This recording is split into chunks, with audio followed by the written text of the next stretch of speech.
त्यांच्याशी सुद्धा गद्दारी केली यांनी.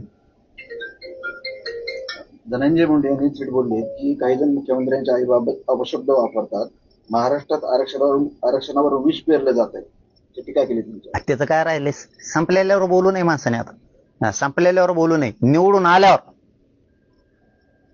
मग म्हणावं मी पळडो का. अरे तो आधी आता तो सांगत मी भूमिका मांडणारच आहे, मी 100% मांडणार आहे.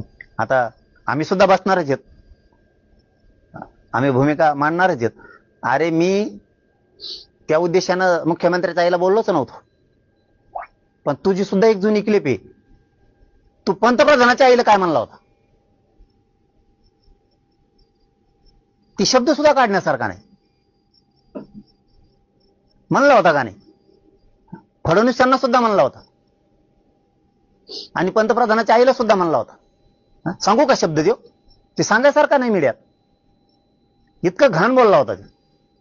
बघा त्याची क्लिप काढून, एक रेकॉर्डिंग त्याची व्हायरल झाली ती मागं, विरोधी पक्षनेता असताना.